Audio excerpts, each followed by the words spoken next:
All right, the next question is elucidate the basic process of marketing communication. Very easy thing. You just have to discuss the basic process of marketing communication.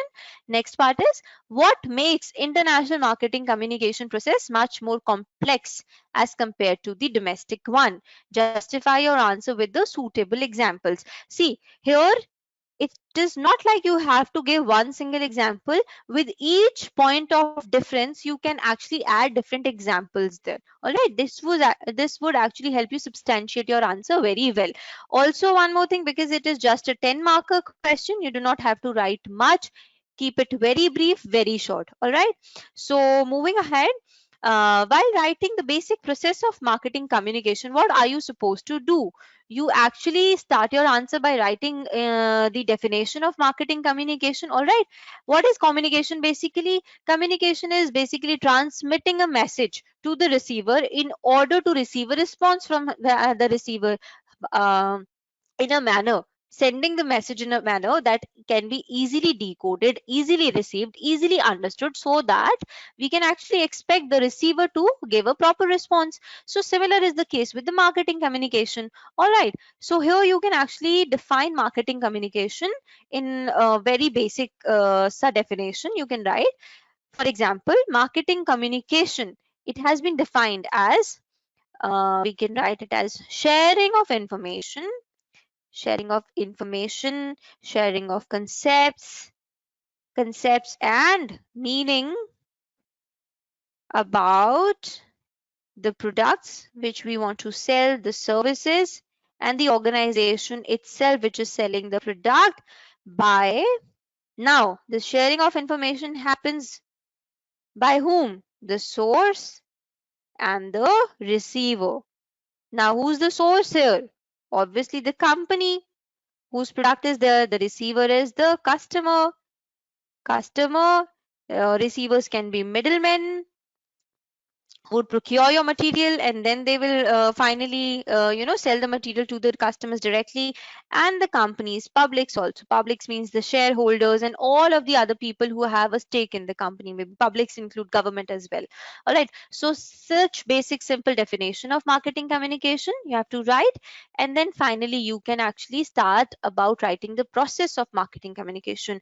What my point of suggestion here is, make a simple diagram, substantiate it with a specific and we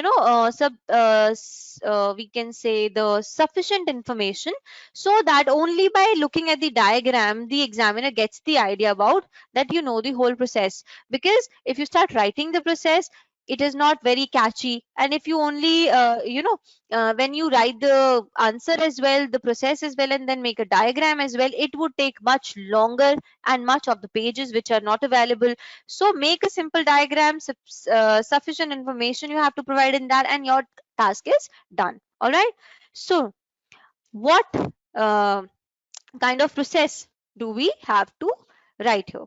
See, I'll write a very basic process here for you, so that you can get an idea about how and what kind of things are needed. All right, one, let me just draw the framework first here, and then we will start writing the answer. All right. See this, the marketing communication process is no different from the simple communication process. It is just the details differ. All right. The message, the content differs in that manner. So we will do that also.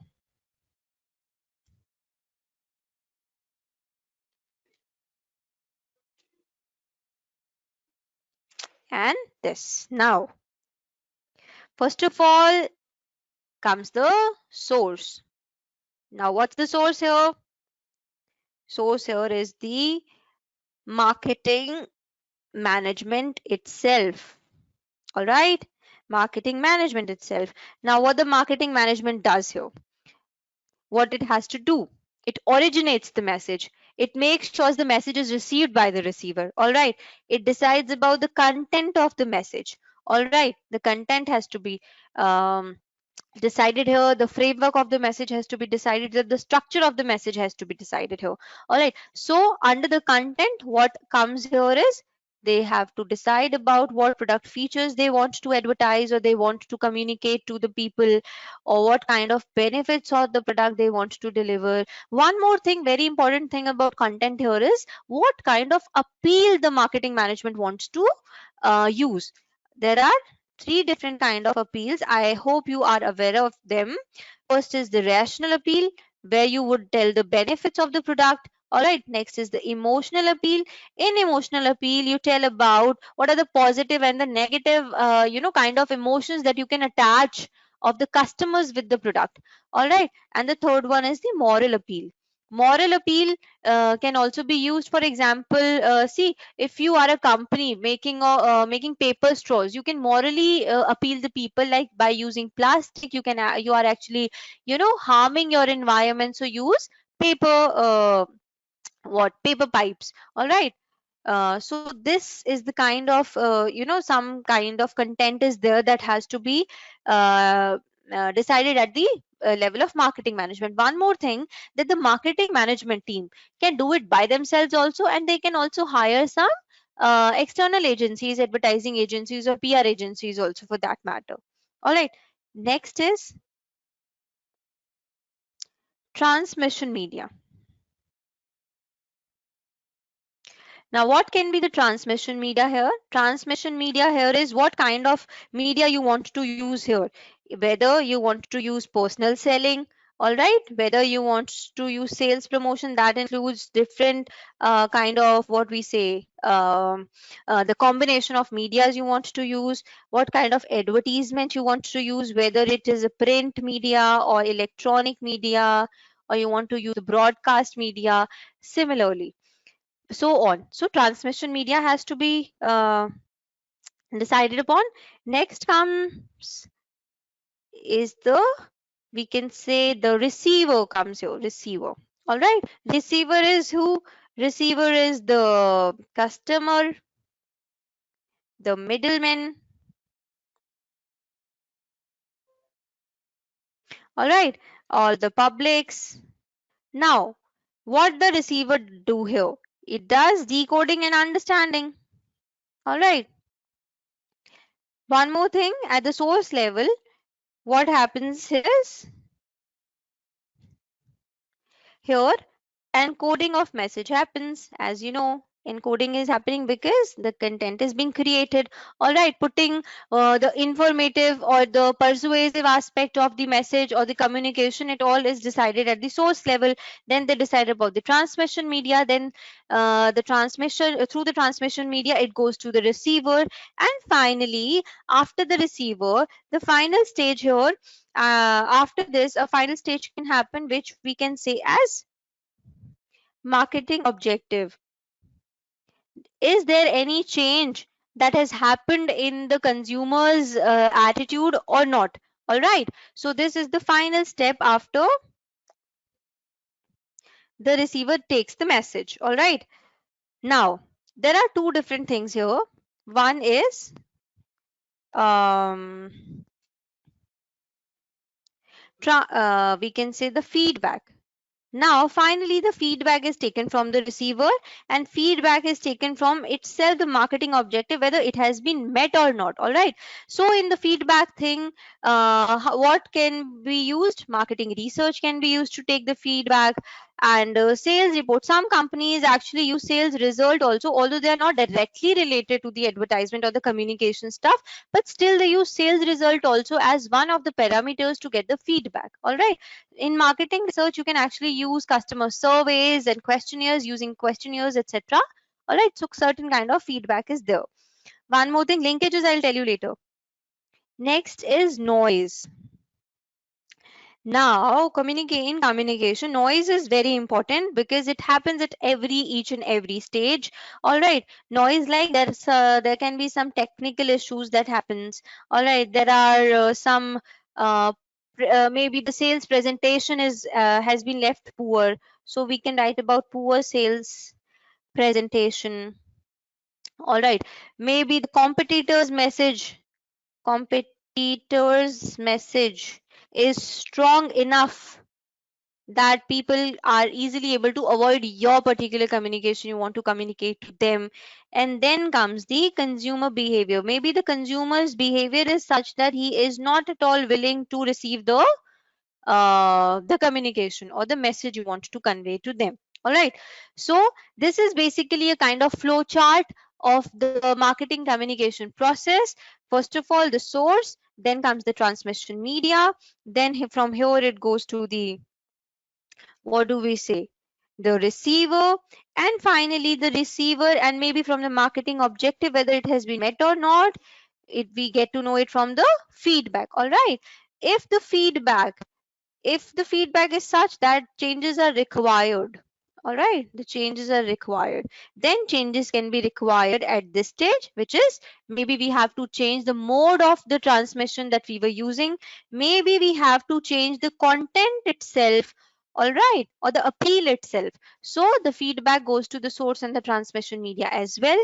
Now comes the noise actually is affecting at all the levels, at the transmission level, at the receiver level, and at the source level itself. All right. So this is the marketing communication process. Very easy one. You just have to recall what the actual communication process is, then and then you can substantiate your answer by using that particular stuff only. All right. Now comes up the second part of the question, which is what makes international marketing communication process much more complex compared to the domestic one. Now basically we have to cite the differences only, that what are the differences, but by being a little more critical about the international marketing communication process, like how it becomes difficult. I will just jot down certain points here for you. All right. uh, and you can build your answer upon those. Now the points of differences. All right.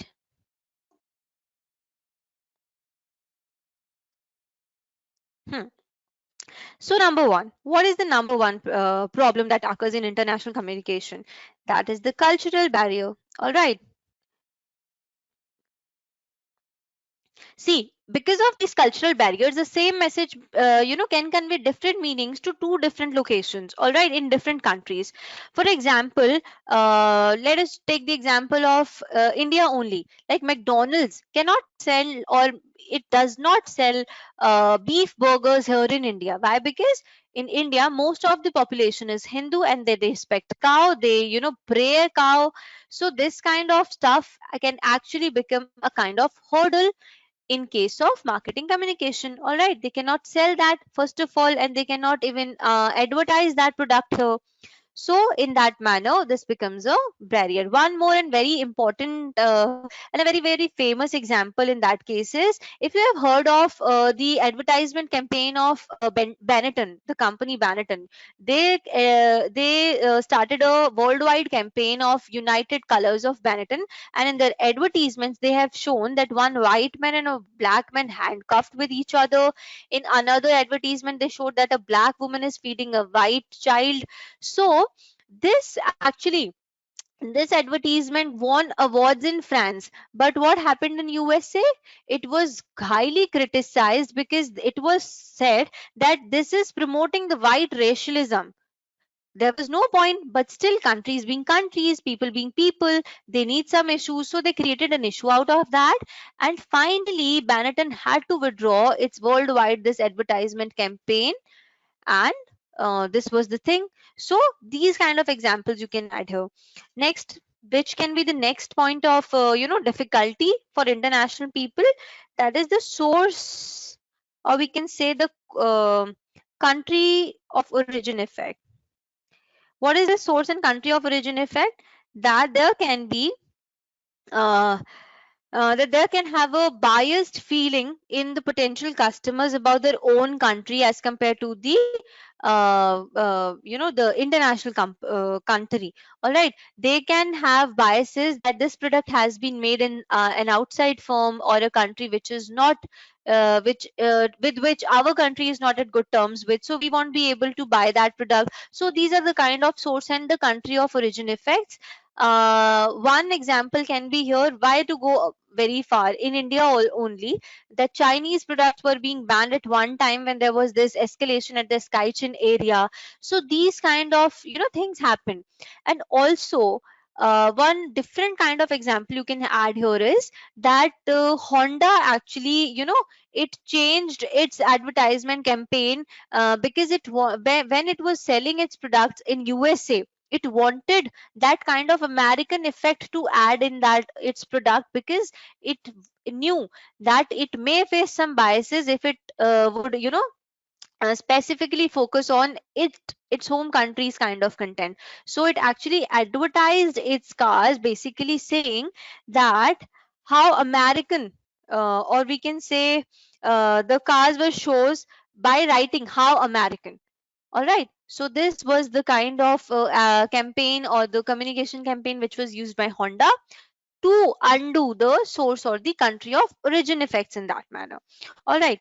Next point we can write here is that noise levels. See, when you are operating at your domestic firm, all right, you have only your domestic competitors and some international competitors. But in if you are advertising your product in a very developed nation, there is no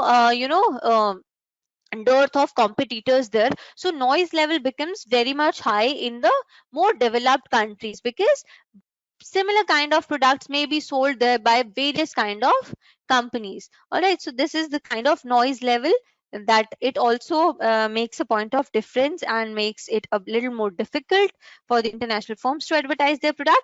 Next, see, this point you can add in the cultural barriers also itself. This is language and symbol complexity. See, I'll give you one or two examples for this and you'll understand by that. All right. See, white color in USA or in the Western countries, white color is being regarded as the color of peace, color of happiness. But in Eastern countries, white is regarded as the color of mourning. All right. So, uh, in your advertisement you have to be very careful about that. One more example can be owl. All right, owl in USA it is being considered as a symbol of wisdom, but in India it is considered as a symbol of bad luck by some people. So these kind of critical factors have to be kept in mind while you are trying to communicate or advertise your product internationally. All right, next up is the government regulations. But obvious, it is a very simple thing that there are government regulations. In some countries they want particular kind of stuff to be banned, that this cannot be particularly advertised. For example, in Scandinavian countries there are television ads cannot show any content which is aimed at children. All right, so this kind of examples you can add in that. Another examples can be, another point of differences can be the standardization, maybe the increased cost of, it would be better to write it as increased cost of advertisement, by because certain standardized advertisement cannot be advertised anywhere or everywhere in the world. Obviously that would be cost effective, but again there would be differences in decoding of the information. Maybe the same message cannot be conveyed to the people of some another country which is being communicated to one country. One example here can be that maybe when you're advertising a dishwasher, some country people in some countries would very much be happy with the kind of easiness it provides in the work. All right, but in some another countries the same advertisement can cause people to think about what is the hygiene factor in that. So in one country you may prefer cleanliness to be shown in the advertisement. In another you may be focusing upon the easiness of that work. So this is basically the cost of advertisement, how it increases in that manner. Also the media cost also differs from country to country. In our country advertising agencies are very well um, uh, they can very easily avail you the services in less cost. In many developed countries advertising agencies cost you, they cost you very much. So in that manner also there is a difference between, and there is a difficulty in international communication as compared to the domestic communication. Next is infrastructure availability. Obviously, this would include the same kind of stuff as we have discussed in the costing stuff. That is availability of the the advertising agencies, the PR agencies, and also the availability of the salesperson who can actually communicate the message in that particular manner in which you want him to convey to the public. So certain kind of basic differences can happen, and this kind of stuff makes international marketing process much more complex as compared to the domestic one. So these are the kind of points you can write. Again, I'm telling you, acha, one more thing, how can you conclude your answer? You can conclude your answer by telling like in what manner you can actually undo such kind of barriers or the difficulties. For example, in case of cultural barriers, you can write that by inducing the cultural literacy, all right, you can actually make this barrier affect the company much in much lesser terms, all right. And also uh, what can be the another how can you be undo the source or the origin country's effect? You can actually give them specific training in that particular manner. You have to choose your advertising effects also, that for example initially at the primary stage you just do the informative advertising, and then later on you do the persuasive advertising as well, because I hope you are very well aware of the stages of advertising, how it goes on, how the communication goes on. Like in the introductory stage of the product, the informative advertising is done. In the middle stage of the product, growth stage of the product, persuasive advertising is used. And in the final, at the declining stage of the product, both the combination of the informative and persuasive can be used. So basically, while concluding your answer, you can actually write some points of how you can actually overcome these barriers basically. All right, so this is the question. Thank you. Next question is critically evaluate the pros and cons of the various methods adopted to determine the cost of inventories. This is a 10 marks question, very simple question. It is just asking you the advantages and disadvantages of the techniques to determine the cost of inventory. So basically we all know that inventory is a major asset that affects the efficiency of a particular entity, right? So if there is excess of inventory in an entity, then that means that the funds are blocked unnecessarily, right? If there is shortage of inventory, what will happen? The production process is going to be halt, right? So what is the basic principle of valuation that needs to be discussed here first? So basic principle of valuation of inventory is that is lower of cost or net realizable value. So this valuation, this basic thing is dependent upon the principle of conservative accounting, right? Okay, so this we need to write in the answer. Okay,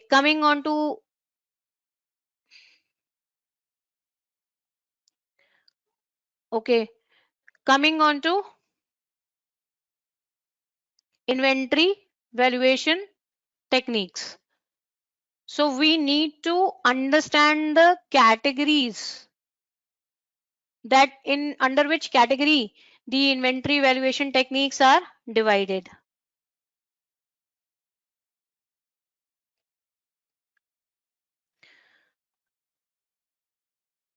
So we can divide these inventory valuation techniques under two basic heads, that is historical cost methods and non-historical cost methods, right? And further, this historical cost methods can be segregated into two parts. For inventory, valuation of inventory items which are not ordinarily interchangeable, interchangeable, and similarly inventory ordinarily interchangeable. Okay. For this, we have a prescribed method that is known by the name specific identification method. Specific identification method, right? And for this, we have categorization, that is, we all know LIFO, FIFO, and that is average cost methods. Under average cost methods, we also have bifurcation with respect to simple average and weighted average. Okay, so based on the nature of the entity, we also use the method of valuation of inventory. Okay, so which type of product we are dealing in. Okay,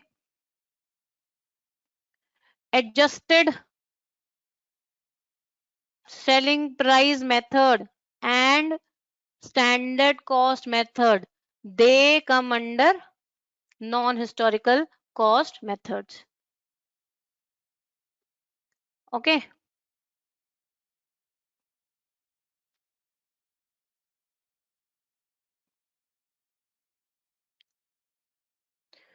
so let us discuss them briefly one by one. So first of all, we are discussing specific identification method, which comes under historical cost methods. Okay, so if we are talking about specific identification method, this is based on actual physical flow of goods, and right, like I said, it is generally used for inventory, not ordinarily interchangeable. So basically, the thing is that this method is used for those inventories where the value is high, or the inventory is very expensive. Okay, so high value machineries are their valuations are used in such. So now we'll be discussing these methods one by one. Okay,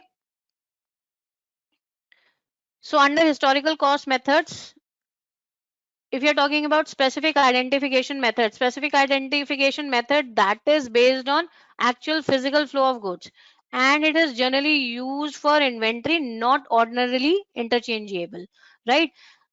Where the inventory value is high or the items are quite expensive, this method is used. Okay, and we can also say that this is best suited for non-standard and specific items. Okay, so this is one of the advantage where the entity is having non-standard and specific products. So this that entity has to use this specific identification method.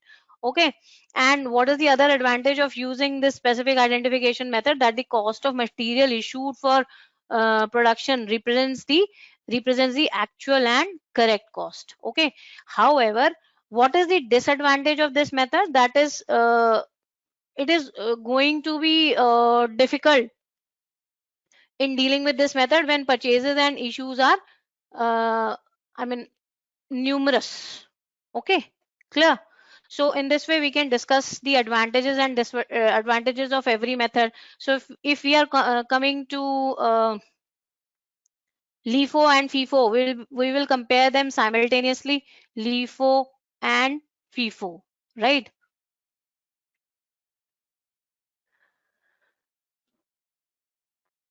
So under FIFO, we know that every issue which is made from the inventory, it is based on the assumption that material purchased first are issued first, right? So material purchased first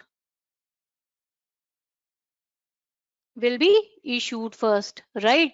Okay, so however, LIFO and FIFO method, they have nothing to do with actual movement of the inventory. Okay, so actual movement may or may not follow this pattern. last in first out or first in first out, right? So if material which is issued, which is issued that is to be based, that is to be valued on the on the basis of the first purchases, then how the closing stock would be valued? My closing stock would be valued at the price of latest purchases. That is automatically, right? So this gives us more realistic view as compared to the LIFO method, and this is suitable in case of most likely perishable materials are where perishable materials are used, as well as in case of falling prices.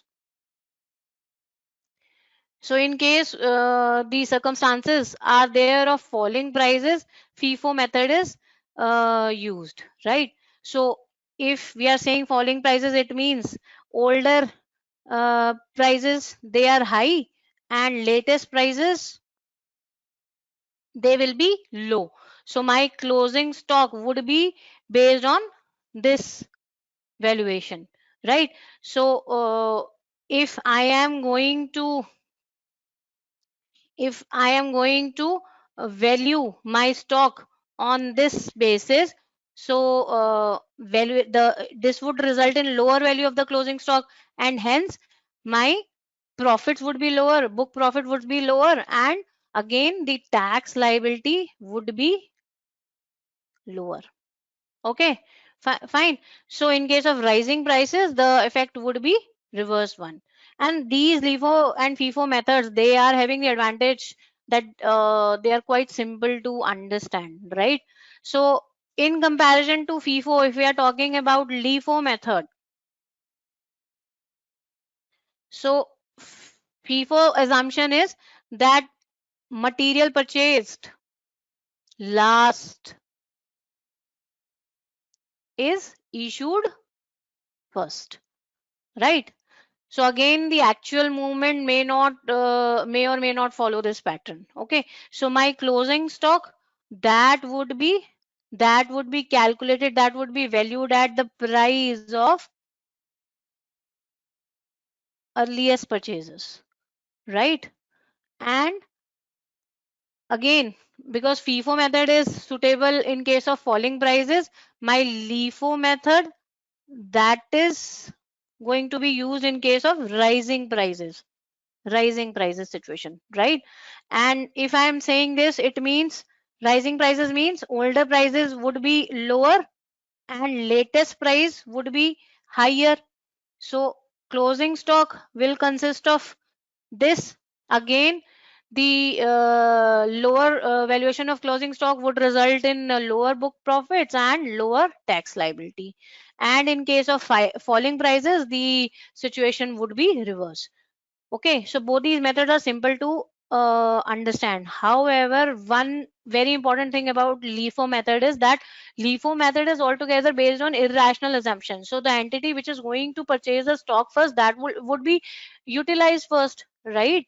So that is why LIFO is contradictory with respect to practical usage of the flow of the inventory in stores. Okay, and that is why this is the reason that LIFO is no more adopted, and it is also not permitted by the accounting standards. The use of LIFO method is no more permitted by the accounting standards even, right? Okay, coming on to weighted average, so which basically comes under average cost methods. So average cost methods, so under it we can compute valuation, we can do valuation of inventories based on simple average or weighted average, right? So basically what is the purpose of using average cost method? Because what is the assumption that whatever material we are receiving as inventory, that is to be stored together, and that is why the identity of the material gets lost. So in that case the average pricing should be used. Okay, so if we are talking about simple average, that is unscientific, that is simple to use, right? but at the same that is quite unscientific, or it may produce misleading results, right? And it may also result in large under and over absorption of the material cost. Okay, and what is the most suitable thing about simple averages? It is used only when all purchases are um, done more or less in equal lot size.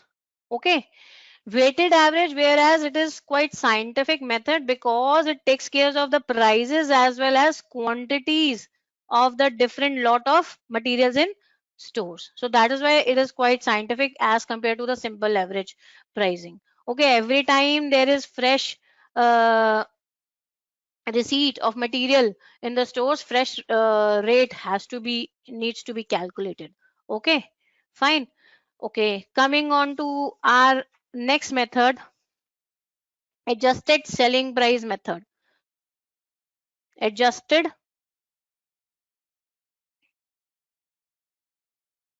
selling price method. So basically this method, what is the suitability of this, where it is used? This method is used in retail businesses. That is why it is also known by the name retail inventory method. Retail inventory method. Okay, so what is the concern here, where the inventory comprises of the items uh, items whose individual cost cannot be readily ascertainable, right? And at the same time they have similar profit margins. So in those cases adjusted selling price has to be used. So basically we measure inventories of large number of rapidly changing items that have similar margins. Okay, so cost of inventory is determined by reducing the certain appropriate percentage of gross profit from the selling price. Okay, from the sales, sorry. Okay, and then we have last method, that is standard cost method. Okay, so standard cost, again the name is suggesting itself. It uses valuation basically it uses the standard cost for valuation of inventories. Okay, and it is used where there is frequent change in the price per unit of the materials. Okay, as well as materials are purchased frequently.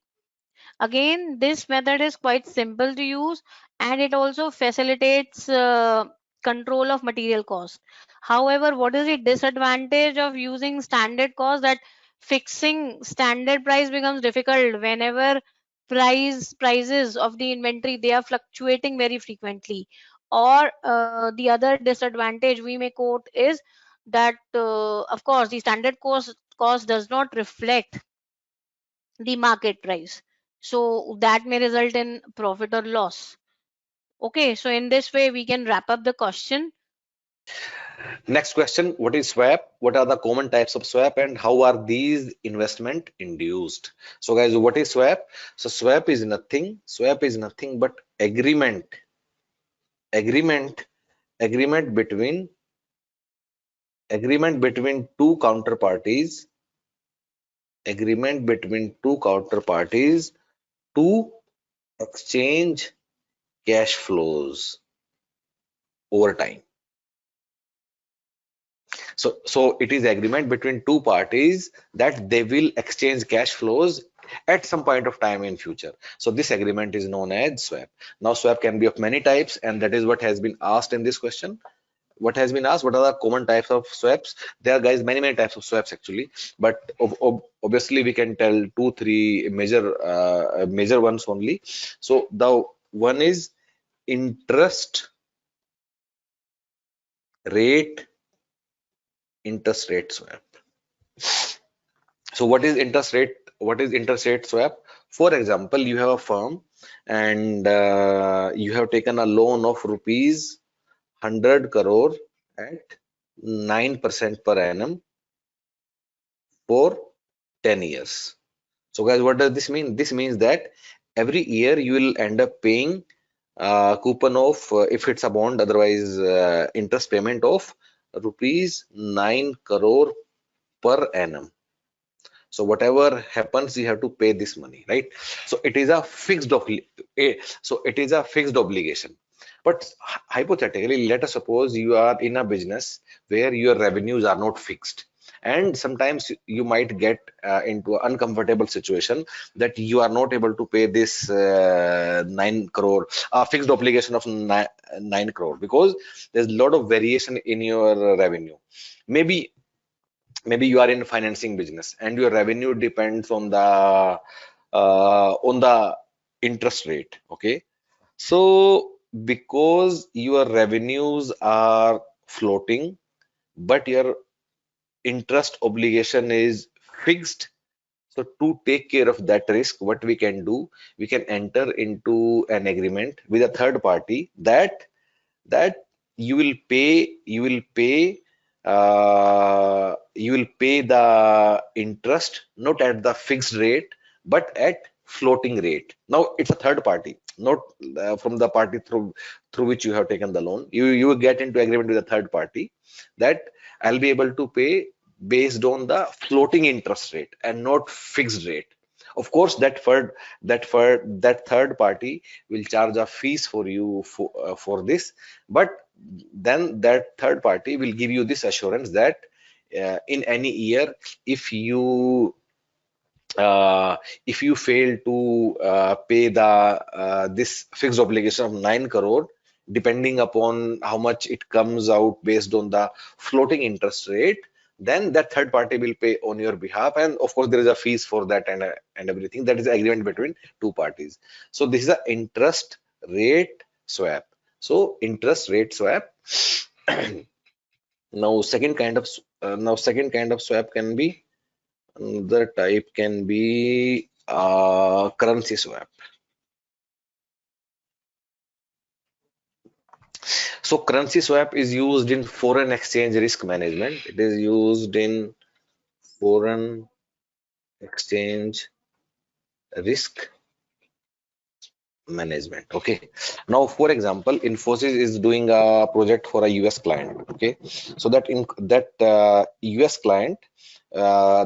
client will pay you in dollars, right? For example, $1 is rupees 80. Okay, now this value of rupee against dollar can fluctuate. The exchange rate can fluctuate. This can also go to 70 also. This can also go to 90 also. If it is become 90, it's good for Infosys. But if it becomes 70, it becomes a bad scenario for Infosys. Infosys will not like for it to go down to 70. Okay, so this creates a risky situation for Infosys, because at the end of the day, although Infosys is getting paid in dollars, but Infosys has to pay salary of its employees in rupees, right? So Infosys is going to convert that dollar into rupees. So this creates a risky situation for Infosys. So what Infosys can do, maybe Infosys can enter into an agreement with another American company, American company which is exporting to India, which is exporting to India, and this is known as currency swap, because that company would be needing dollars. So there is agreement between Infosys and that American company which is exporting something else to India. So these two parties have agreed to exchange cash flows, and this is known as currency swap. So so guys, any kind of swap, what is fundamental reason of any swap? The fundamental reason of any kind of swap is to reduce risk. And this is just like any other derivative.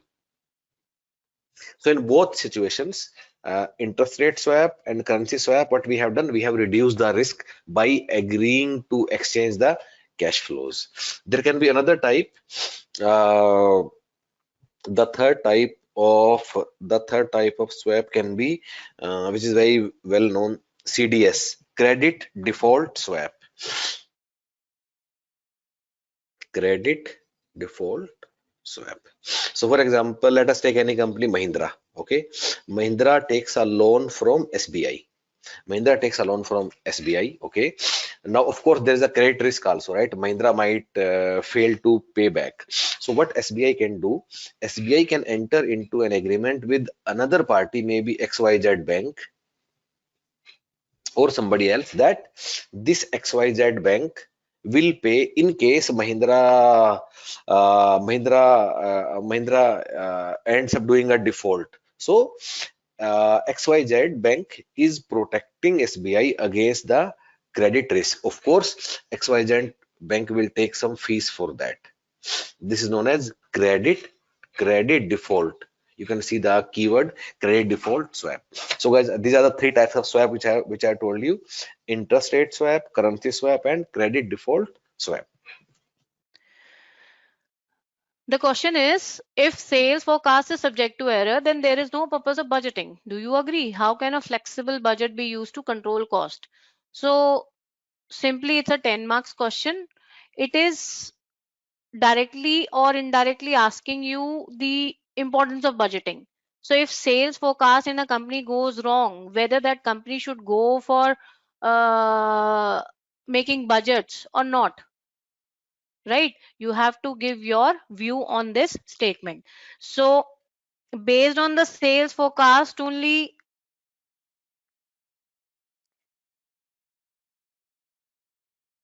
sales budgets are prepared, right?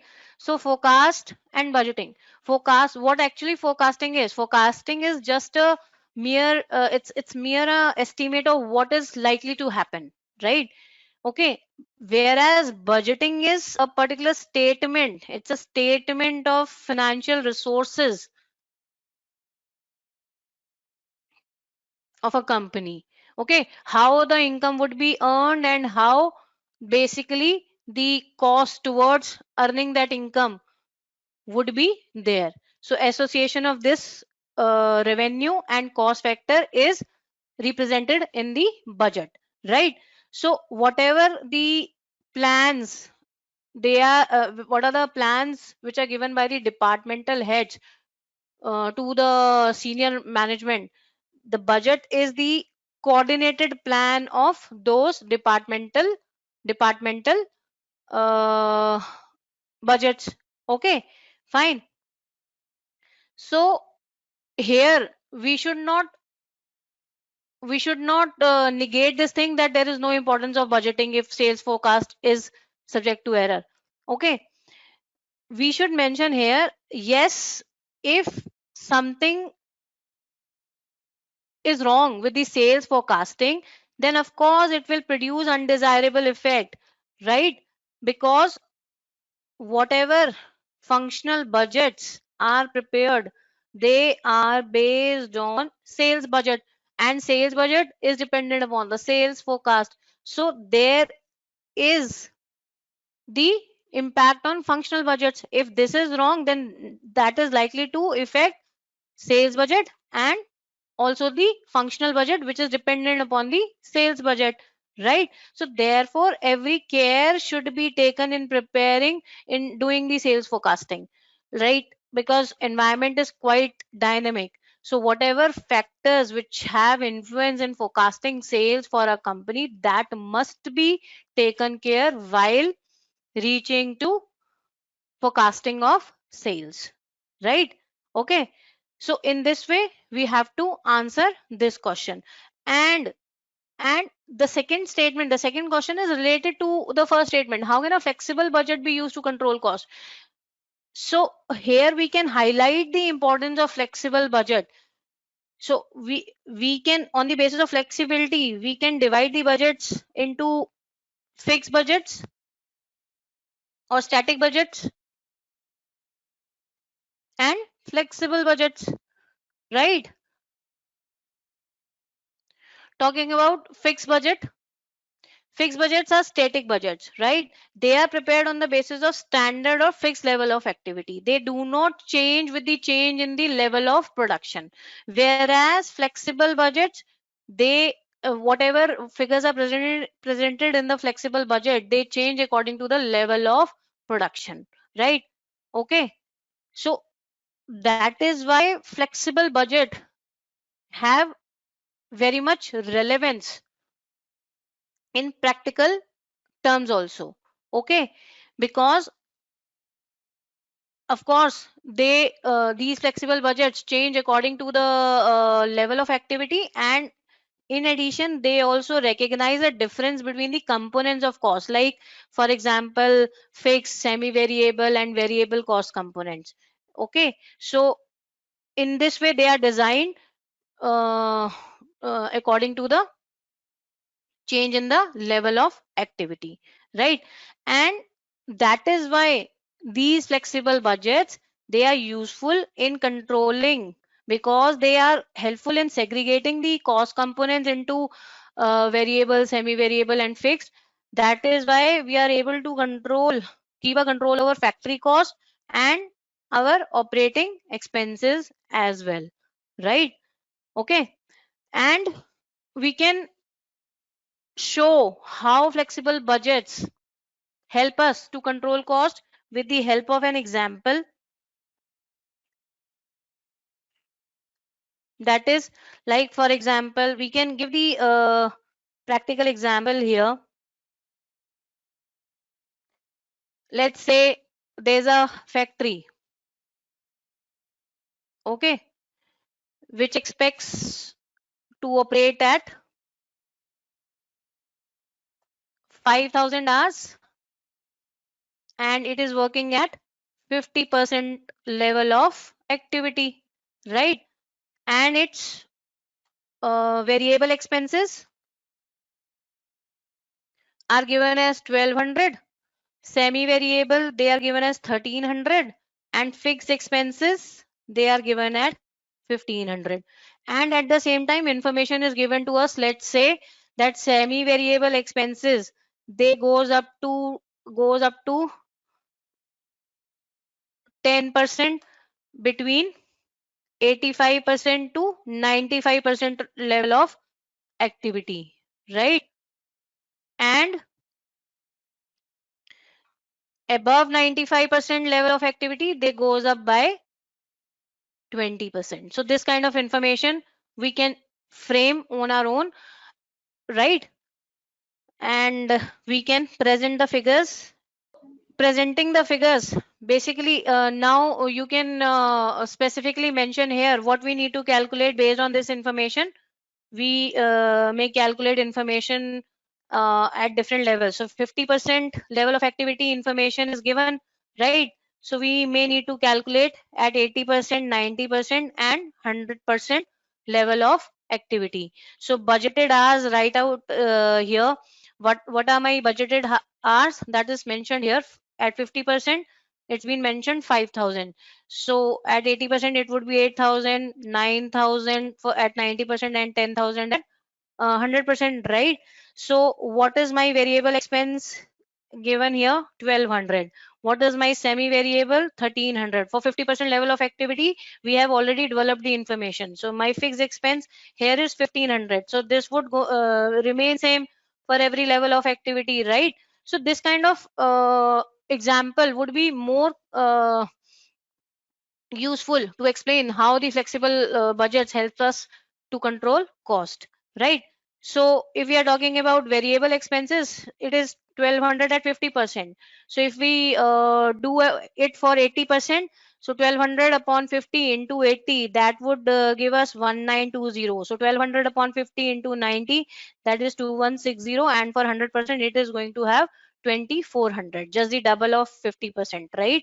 1300 is the semi variable we have framed up. So it is what kind of information is given here, goes up to 10% between 85 to 95% level of. So uh, for this it means it would remain same, because my semi variable expenses are going to raise in between 85 to 95%.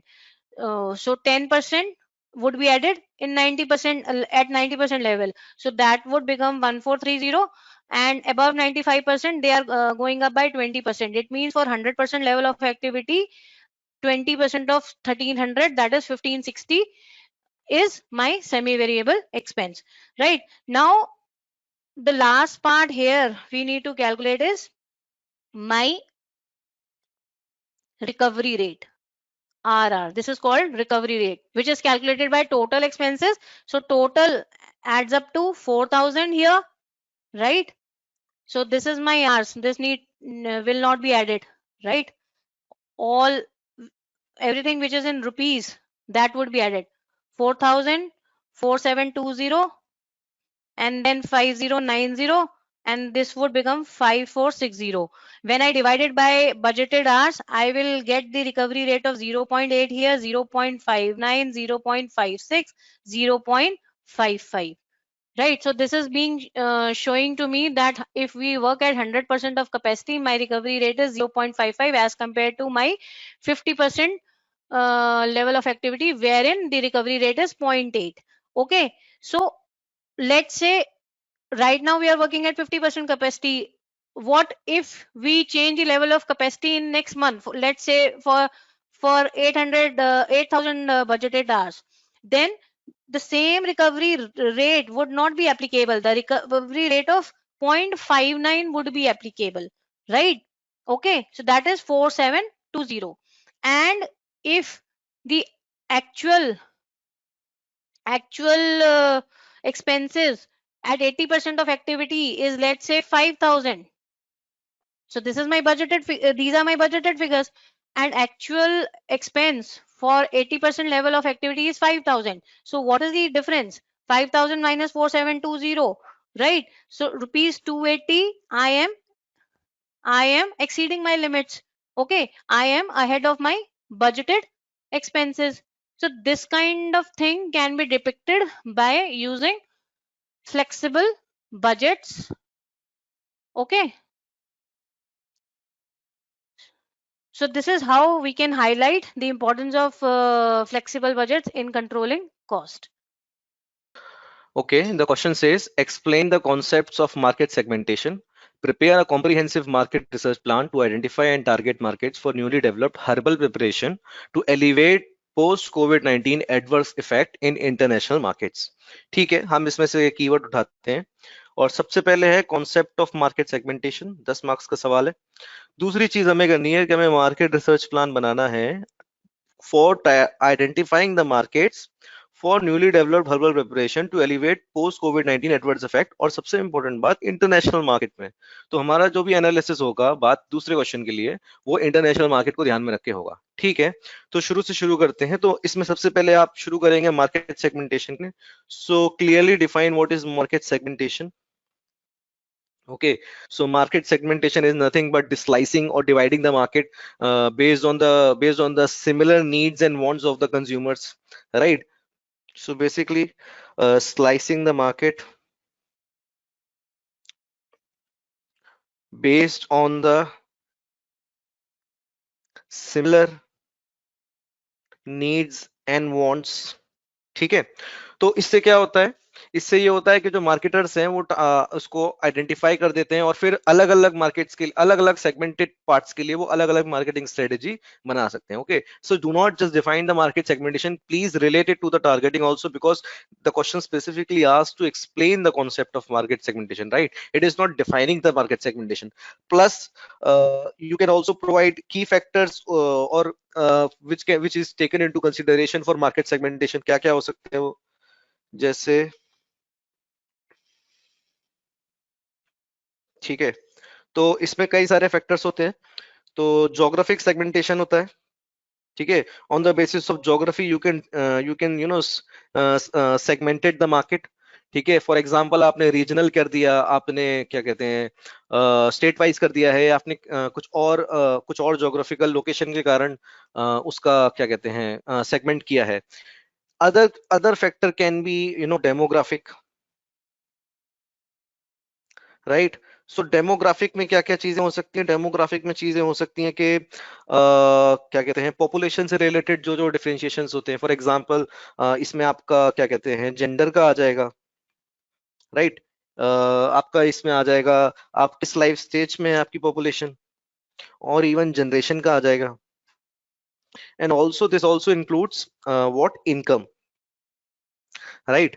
Other parameter for market segmentation is the psychographic parameter factor, right? Based on the personality trait of your targeted customer, you can divide the market, right? Also based on the lifestyle, right? So is a higher class, is a lower class, and all those things can be included. Other factors can be uh, behavioral, right? So what sort of behavioural segmentation के कोई भी product या कोई भी services को लेके जो customer का रिएक्शन है या एटीट्यूड है, उसको आपने नोट कर लिया, एंड बेस्ड ऑन दैट आप उसके अकॉर्डिंग अपने प्रोडक्ट को अपने प्रोडक्ट को पोजीशन करोगे. फॉर एग्जांपल कितना यूजेज है, कितना फ्रीक्वेंट यूजेज है, यूजेज रेट के बेसिस पे हो सकता है, या फिर आपका हो सकता है कि मतलब बिहेवियरल सेगमेंट में के उस प्रोडक्ट की नीड कितनी है, उस प्रोडक्ट की यूटिलिटी क्या है कस्टमर के लिए. तो इस तरीके से आप अपने आंसर में पैरामीटर्स दे सकते हैं. तो फर्स्ट आंसर के लिए मेरे हिसाब से इतना काफी है. उसके बाद आप सेकंड आंसर की तरफ बढ़ सकते हैं. So secondly, comprehensive market research plan बनाना है to identify and target market for newly developed herbal preparation. तो देखिए, प्रोडक्ट कोई सा भी है उसको ध्यान में रख के आपको बेसिकली इंटरनेशनल मार्केट में कैसे सेगमेंटिंग और टारगेटिंग करनी है, उसके क्या क्या पैरामीटर या फैक्टर्स आपको कंसीडर करने हैं. तो question is specifically asking that. Okay, so हमारा प्रोडक्ट है developed herbal preparation to elevate post कोविड-19 एडवर्स इफेक्ट्स. ठीक है, तो अब जो मार्केट सेगमेंटिंग इंटरनेशनल मार्केट में होती है, पहले तो हम वो देख लेते हैं कि इंटरनेशनल जो मार्केट्स होते हैं उसमें जो सेगमेंटेशन होता है वो अलग अलग फैक्टर्स पे डिपेंड कर सकता है. फॉर एग्जांपल ज्योग्राफिक होता है इसमें, ठीक है, कि आप रीजन के बेसिस पे कर रहे हैं, क्लोज कंट्रीज के बेसिस पे कर रहे हैं, कॉन्टिनेंट के बेसिस पे कर रहे हैं. इसके अलावा आपका होता है क्या, इकोनॉमिक फैक्टर्स हो सकता है कि ये डेवलप कंट्रीज है या डेवलपिंग कंट्रीज है, या फिर आपका हो सकता है क्या कहते हैं पॉलिटिकल एंड लीगल हो सकता है. इसके अलावा कल्चरल हो सकता है, राइट? सो कुछ कुछ इस तरीके से हम इंटरनेशनल मार्केट सेगमेंट कर सकते हैं, but nevertheless will do that with the requirement of our question. So developed herbal preparation, तो हर्बल प्रिपरेशन से रिलेटेड हमें मार्केट सेगमेंटेशन करना है, तो क्या क्या चीजें कंसीडर कर सकते हैं. ठीक है, तो सबसे पहले हम देख सकते हैं कि मतलब कोविड-19 का इम्पैक्ट क्या वेरी कर रहा है, किस कंट्री में ज्यादा है, किस कंट्री में कम है. तो इसको सबसे पहले हम आइडेंटिफाई कर सकते हैं कि फॉर एग्जांपल आपको याद होगा कि यूएसए में सबसे ज्यादा था, इंडिया में बहुत ज्यादा था, रशिया में बहुत ज्यादा था, पर कुछ कंट्रीज में इसका इफेक्ट कम था. तो कोविड-19 इम्पैक्ट जो कंट्री झेल रही है, आप इसको एक पैरामीटर बना सकते हैं. इसके अलावा आप दूसरा पैरामीटर बना सकते हैं कि जो ये हर्बल प्रिपरेशन है इसका रिसेप्टनेस उस कंट्री के पीपल के लिए कितना है. फॉर एग्जांपल कई कंट्रीज है जहाँ पे दवाइयां ही मतलब इंग्लिश इंग्लिश दवाइयां ही चल रही हैं, ठीक है, उनको इन हर्बल प्रिपरेशन या भी जो भी ट्रेडिशनल मेथड है उस पर ट्रस्ट नहीं है. तो इसके बेसिस पे आप दूसरा सेगमेंटेशन कर सकते हैं, which is reception of these products, या आपके जो भी मतलब ट्रेडिशनल वेज हैं, जहाँ जापान है, चाइना है या फिर इंडिया है, जहाँ ट्रेडिशनल चीजें फॉलो करी जाती हैं, तो उस तरीके वहां पे आप प्रोडक्ट को ज्यादा प्रमोट कर सकते हैं. ठीक है, तीसरी चीज हम बात कर सकते हैं कि जो गवर्नमेंट है उसका जो मतलब लॉज है, रेगुलेशन है, या फिर अडेप्टेशन है टू द कोविड-19 सिचुएशन, उसको आप ध्यान में रख के आप हर्बल प्रिपरेशन आप मतलब अपना सेगमेंटेशन कर सकते हैं. For example when it comes to different countries, लोगों ने अच्छे से उसको गवर्नमेंट ने एफिशिएंटली उसको किया, but there is an instances for few countries in South America जहाँ पे इतने अच्छे से इम्प्लीमेंटेशन या उस चीज का रिसेप्शन नहीं था जो कोविड-19 के इम्पैक्ट ने. तो उस बेसिस पे भी आप क्या कहते हैं गवर्नमेंट रिएक्शन और लॉज रेगुलेशन पे आप कर सकते हैं. ठीक है, चौथी चीज इकोनॉमिक फैक्टर्स पे आप कर सकते हैं कि मतलब डेवलप्ड नेशंस कौन से हैं, डेवलपिंग नेशंस कौन से हैं, कहाँ पे मेडिकल इंफ्रास्ट्रक्चर ज्यादा इजीली अवेलेबल होगा, कहाँ पे there is a need for alternative therapy, there is a need for alternative therapy, right? So इस तरीके से आप अपने आंसर को अच्छे से बना सकते हैं. देखिए, एक और इंपॉर्टेंट पॉइंट इसमें आपको बता दूं कि एक ना इंटर मार्केट सेगमेंटेशन होता है. ठीक है, सो इंटर मार्केट सेगमेंटेशन क्या होता है? इंटर मार्केट सेगमेंटेशन कुछ नहीं, सिंपली ये होता है कि आजकल इंफॉर्मेशन टेक्नोलॉजी का जो पेनिट्रेशन है उसके कारण कंज्यूमर की नीड्स को आप अक्रॉस द नेशन भी देख सकते हैं. हालांकि इसमें वो इतनी जाएगी नहीं, बट वो भी एक टाइप का सेगमेंटेशन होता है. इसको मैं यहाँ लिख देता हूँ. ठीक है, तो इस तरीके से आप अपने आंसर को फ्रेम कर सकते हैं.